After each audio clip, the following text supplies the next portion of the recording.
사랑하고 축복합니다. 오늘은 2024년 마지막 주일인 송년주일입니다. 엊그제 시작한 것 같은데 벌써 한 해가 마무리되어 가고 있습니다. 이런 거 좋아해요. 이제 딱 60시간만 지나면 2025년 새해가 시작됩니다. 말씀을 준비하며 한 해를 돌아봤는데요, 돌아보니 온통 하나님 은혜더라고요.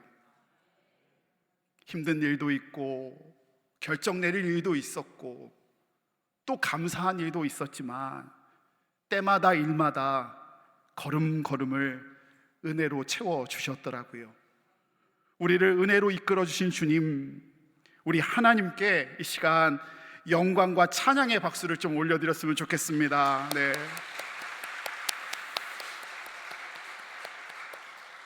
사랑하는 여러분, 하나님 여전히 살아 계십니다. 하나님이 우리의 선한 목자 되어 주실 줄 믿습니다. 2025년 이제 얼마 남지 않았는데요, 우리가 여전히 문제를 붙잡고 있는 분도 계시고요, 혹은 털어버리고 가고 싶지만 여전히 마음의 어려움이 그대로 가지고 새해로 넘어가야 될 분도 계실 줄 알아요. 그러나 여러분, 분명하고 확실한 사실은 하나님 여전히 살아계시고 그 하나님이 우리를 선한 목자 되어 주셔서 선하게 인도해 주실 줄 믿습니다. 자기 아들을 아끼지 아니하시고 우리 모든 사람을 위하여 내어주시니가 어찌 그 아들과 함께 모든 것을 우리에게 주시지 아니하겠느냐. 그 신실하신 주님의 사랑이 저와 여러분이 새해를 맞는 소망과 기쁨, 능력 되시기를 소원합니다. 얼마 전 5살, 6살 두 아이를 키우고 있는 집사님과 통화를 했습니다. 그런데요, 집사님이 이런 말씀을 하세요. 12월이 시작되자 두 아이, 5살, 6살, 6살, 5살 그 꼬마들이 엄마 아빠한테 와서 자기들이 원하는 크리스마스 선물을 사달라고 조르기 시작했답니다. 근데 알죠? 애들이 사달라는 걸 사주면요, 지갑이 구멍이 납니다. 요즘 애들 거 정말 비싸요. 그래서 고민하시다가 집사님 부부는 아이들을 데려다 놓고 너희들이 말을 잘 들으면 선물 사준다고 약속을 하셨답니다. 그런데 그 약속 이후에요, 둘째 아이가 몇 살짜리죠? 5살짜리 꼬마 아이가 완전히 달라졌대요. 그 약속 이후에 눈에 띄게 아빠 엄마 말을 잘 듣고요, 무엇을 시키든 또 무엇을 말을 하던 거절이나 불평 없이 너무 잘 듣더랍니다. 여러분, 그거 아세요? 애들이 반응하는 속도가 있잖아요. 네 하고 한참 있다 움직이는 애들이 있는가 하면 이 아이는요, 바로 부르자마자 뭐 갖다 주고 심부름하고 금방금방 움직이더래요. 얼마나 이뻐요. 이렇게 확연하게 달라진 둘째 아이, 이를 한참 지켜보던 형, 몇 살이죠? 6살이 동생을 부르더래요.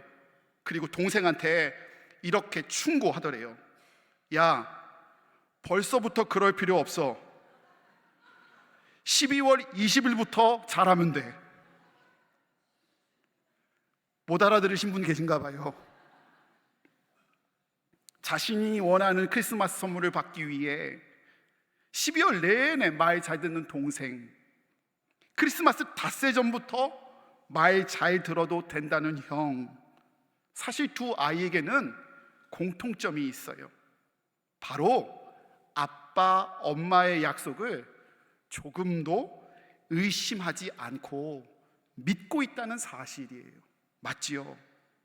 한 달 내내 하든 혹 닷새 전부터 잘하든 두 아이는요, 엄마 아빠가 자신을 지극히 사랑하며 자신들에게 자신만큼이나 선물 주는 것을 기뻐한다는 사실을 그들은 전혀 의심하지 않았어요. 여러분께 질문 하나 할게요. 그러면 이 아이들이 가지고 있는 확고한 믿음, 이 믿음은 대체 어디서 나온 겁니까? 아이들 스스로 그 자신에게서 생겨난 것인가요? 아닙니다. 그 확고한 믿음은요, 그렇게 믿을 수 있게끔 지금까지 아빠, 엄마가 행동했기 때문입니다. 저절로 생겨난 것이 아니고요, 바로 늘 사랑하시는, 늘 선물 주기를 기뻐하시는 아빠, 엄마로부터 흘러간 것입니다. 저는 하나님에 대한 믿음도 이와 마찬가지라 믿습니다. 하나님은 우리에게 일방적으로 믿음을 강요하시지 아니하십니다. 하나님은요, 우리가 믿을 수밖에 없게끔 먼저 당신의 열심을 다해 주시는 분이십니다. 그러기에 믿음은요, 흔들리는 마음에서 오는 것 아니고요, 믿음은 연약한 결단에서 오는 것도 아니고요, 믿음은 주변의 상황으로부터 오는 것 아니라 바로 신실하신 하나님으로부터 오는 것입니다. 사랑하는 여러분, 하나님은 그걸 우리 보고 잊지 말라고요, 아예 친히 성경 말씀에 또 그대로 새겨놓으신 분이십니다. 사랑하는 성도 여러분, 상황과 시대가 바뀌어도요, 우리 하나님은 우리를 사랑하시는 신실하신 하나님이십니다. 사랑하는 성도 여러분, 풀은 마르고 꽃은 시들어도요, 하나님의 말씀은, 그 사랑의 말씀은 영원합니다. 오늘 본문 말씀 사도행전 6장을 보면요, 초대교회 안에 문제가 있었습니다. 성령으로 시작되었고 또 매일매일 성령으로 부흥하던 초대교회 안에도 문제가 있었던 겁니다. 저는 이 말씀이 위로가 됐어요. 우리 가정의 문제, 우리 교회의 어려움, 이런 것들은 어쩌면 이겨내야 돼, 극복해야 될 일이고 그렇게 큰 것이 아니구나, 극복하면 되는구나, 초대교회도 있었구나. 내용이 어땠냐? 사회적 약자였던 과부를 돕기 위해 초대교회는 매일의 구제를 행했는데요, 그 명단에서 상대적으로 교회의 비주류였던 헬라파 유대인들의 이름만 유독 빠져 있었습니다. 주류를 차지하던 히브리파 유대인들은 명단에서 누락되지 않는데 신기하게도 소수의 헬라파 유대인들만 빠져 있었어요. 분명 좋은 의도로 시작했는데 의도와 다르게 교회에 원망과 갈등이 싹튼 것입니다. 여러분, 우리 가정 또 우리 사회도 이와 비슷하지 않습니까? 하나님을 잘 예배하자고 성가대, 교사, 찬양대, 예배위원으로 각각 선자리에서 열심히 헌신하고 봉사하는데, 또 가정에서 좋은 가정을 만들고자 아버지는 아버지대로, 어머니는 어머니대로, 또 자녀들은 각각 선자리에서 열심을 다하는데요, 의도와 다르게 원망이 싹트고 갈등이 자라나는 이들을 만나곤 합니다. 이게 얼마나 안타까운 일입니까? 여러분, 왜 이런 문제가 일어날까요? 또 문제의 핵심은 무엇일까요? 힘이 부족해서 그런 건가요? 아니면 재화가 부족해서 그런 건가요? 아니면 제도가 잘못되어서 그런 건가요? 아니면 지금처럼 경기가 불황이어서, 경기가 좋지 않아서 그런 겁니까? 오늘 사도들의 반성하는 모습, 그 모습을 통해 무엇이 진짜 문제의 핵심인지를 깨닫게 됩니다. 우리 2절 말씀을 좀 한 목소리로 함께 읽기를 원합니다. 함께 읽습니다. 12 사도가 모든 제자를 불러 이르되 우리가 하나님의 말씀을 제쳐놓고 접대를 일삼는 것이 마땅하지 아니하니. 아멘. 사도들은 반성하며 자신들이 하나님의 말씀을 제쳐놓고 접대한 것이 옳지 않다고 회개했습니다. 여러분, 여기 사도들이 접대와 말씀을 구분짓고 있는 것 아닙니다. 그리고 어떤 주석에서 나오는 것처럼 말씀 사역은 해야 되는 일이고 접대는 하등한 것이고 또 다른 사람에게 줘도 되는 것, 그것 말하는 것 아닙니다. 원래 뜻은 무엇이냐? 보세요. 여기 하나님의 말씀을 제쳐놓고 해서 제쳐놓다는요, 헬라어 카탈레이포인데요, 목적어가 물건일 경우 남겨놓다, 또 제쳐놓다라고 번역됩니다. 그러나 목적어가 사람 혹은 중요한 진리, 사실일 경우에는 버려두고 혹은 떠나서라고 번역합니다. 여러분, 근데요, 하나님의 말씀이 물건이 아니잖아요. 하나님의 말씀 그 자체가 인격이잖아요. 그러니 이 경우 제쳐놓다도 좋지만 하나님의 말씀을 버리고 혹은 하나님의 말씀을 떠나서가 저는 더 본뜻에 가깝다 할 수 있을 것 같습니다. 접대하는 일, 여러분 잘 알다시피 사도들 개인의 일 아니었습니다. 교회의 일이었습니다. 또 1절 말씀에 매일 구제라고 했으니까요, 사도들은 하루도 빠지지 않고 매일매일 그 일을 열심히 한 거예요. 그런데 교회 일을 날마다 빠지지 않고 하는데요, 하나님의 말씀을 버려두고 했대요. 그 안에 하나님의 말씀이 없는 거예요. 얼마나 안타까운 일이에요. 교회 일이라고 하는데, 하나님의 일이라고 하는데, 그래서 무지무지 분주한데 말씀이 없는, 말씀이 버려진 일이 되어진 것이지요. 여러분 아시지요? 초대교회 안에는요, 외적인 유대인의 박해, 극심한 박해가 있었습니다. 그러나 그 박해는요, 교회의 부흥을 막지 못했어요. 내적인 어려움도 있었어요. 재정, 인력도 지금보다 부족하면 부족했지 넉넉지 않았어요. 그런데 어떻나요? 재정, 인력 부족함이 그들을 넘어뜨렸나요? 아니요. 그 어려움은요, 교회를, 성령의 역사를 막지 못했어요. 그러나 하나님의 말씀이 없을 때, 하나님 말씀에서 떠나 있을 때, 그 축복의 자리는요, 성경의 말씀처럼 원망의 자리, 갈등의 자리가 되어버린 거예요. 사랑하는 성도 여러분, 여러분 무엇을 찾고 계세요? 건강도 찾아야 되는 거 맞고요, 재정과 인력도 중요하고요, 많은 숫자, 그것이 가정과 교회에 필요한 거 맞아요. 그러나 무엇보다도 사랑하는 여러분이요, 신실하신 하나님, 변치 않는 하나님의 말씀을 구할 수 있기를 원합니다. 오늘 이 이야기를 하고 있는 거예요. 여러분 상상해 보세요. 가정이 어려울 때 가정에서 아버지가 기도한다면, 어머니가 말씀으로 아이들을 양육한다면 그 가정 복되고 잘 될 줄 믿습니다. 사업이 어려울 때 회장님이, 사장님이 기도한다면, 말씀을 붙잡는다면 하나님이 이끄실 겁니다. 교회에서도 마찬가지입니다.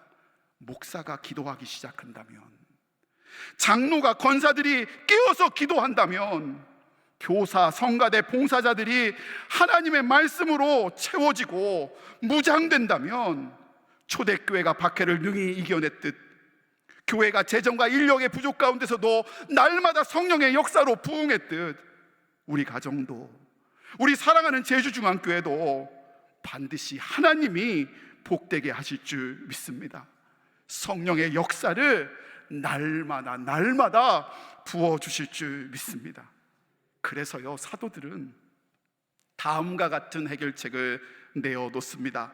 4절의 말씀인데요, 우리 3절과 4절 중에 4절만 그 해결책을 우리의 해결책으로 생각하며 함께 읽기를 원합니다. 함께 읽습니다. 우리는 오로지 기도하는 일과 말씀 사역에 힘쓰리라 하니 아멘.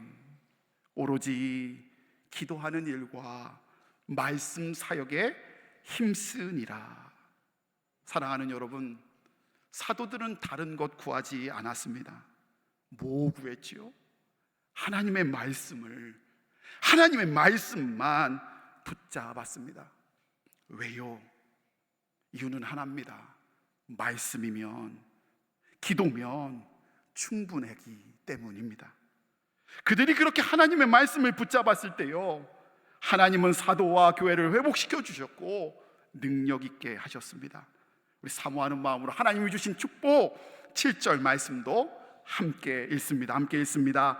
하나님의 말씀이 점점 왕성하여 예루살렘에 있는 제자의 수가 더 심히 많아지고 허다한 제사장의 무리도 이 도에 복종하니라. 아멘.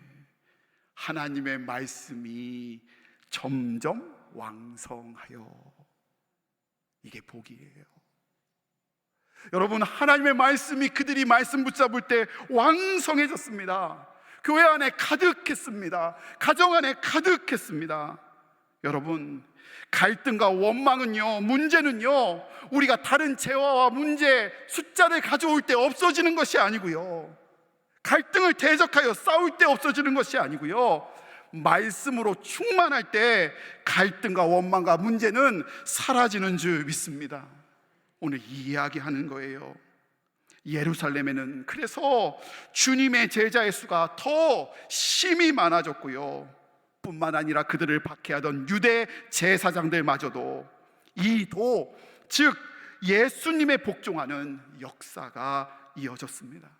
말씀으로 회복되고요, 말씀으로 다시 부흥한 겁니다. 여러분, 사실 사도행전에는 계속 반복되는 패턴 하나가 있습니다.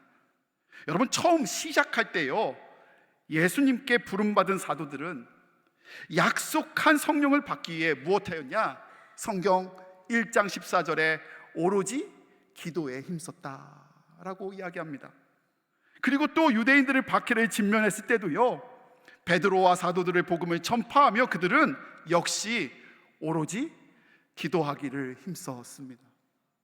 여러분, 그런 다음에요, 오늘 말씀처럼 교회 안에 원망과 갈등이 있을 때에도 그들은 오로지 기도와 하나님의 말씀에 힘썼습니다. 오로지. 여러분, 왜 그렇게도 그들이 시작하며 사역을 감당하며 또 문제가 있을 때면 왜 오로지 기도와 하나님의 말씀에만 힘을 썼을까요? 왜 그럴까요? 맨 처음 집사님 가정 이야기를 들었듯이 믿음의 근간은 사도들에게 있지 않았습니다.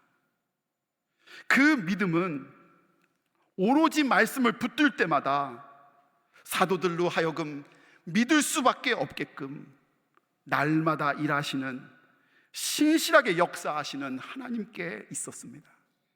그들이 오로지 기도할 때마다, 그들이 오로지 말씀을 붙잡을 때마다 하나님은 그때마다 신실하게 그것으로 충분하게 역사하시고 응답해 주셨기 때문입니다.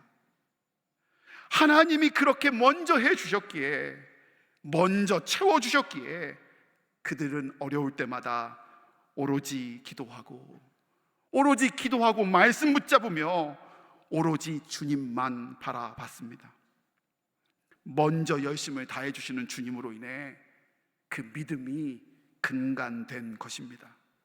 송년주일, 올해 2024년을 마무리하고 또 내년 25년을 준비하며 가정과 교회, 나라와 우리 심령을 바라보면 솔직한 심정으로 두려움과 염려가 여전히 앞섭니다. 그러나 신실하신 하나님을 생각하고 하나님을 바라보면 소망이요 믿음입니다. 여러분은 지금 무엇을 바라보십니까? 흔들리는, 변화는, 연약한 결단, 그 상황을 바라보고 계십니까? 아니면 신실하신 주님을 바라보고 계십니까? 말씀을 준비하고 송구영신 예배를 준비하는데요, 찬송가 563장이 생각났습니다. 무슨 찬송인지 아세요? 예수 사랑하심이에요. 근데 3절 가사가 특별히 은혜가 됐어요. 가사가 다음과 같아요. 내가 연약할수록 더욱 귀히 여기사. 여러분, 세상 이치는요 연약하면 안 봐요. 근데 주님은 연약할수록 뭐 하신다고요? 더욱 귀히 여기신대요. 그리고 높은 보좌 위에서 낮은 나를 보신대요. 날 사랑하심, 날 사랑하심, 날 사랑하심.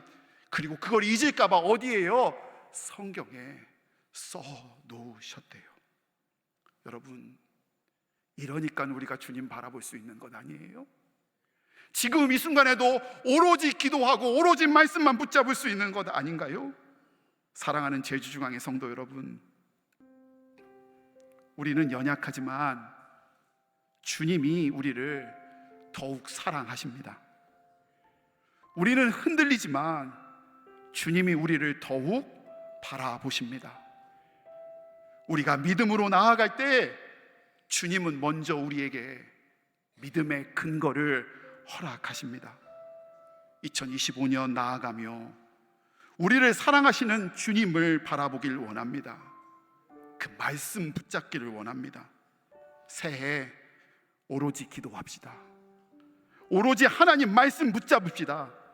사도들에게 믿을 수밖에 없게 은혜를 주신 주님이 우리에게도 동일하게 이 시간 믿을 수밖에 없게 은혜와 사랑의 하나님이 되어 주실 줄 믿습니다. 우리에게 믿음 주시는, 오늘도 연약한 우리를 더욱 귀히 여기시는 우리 주님을 찬양하고 이 시간 함께 기도하기를 원합니다. 우리 하나님 한 번도 나를 오 신실하신 주 함께 고백하며 찬양합시다.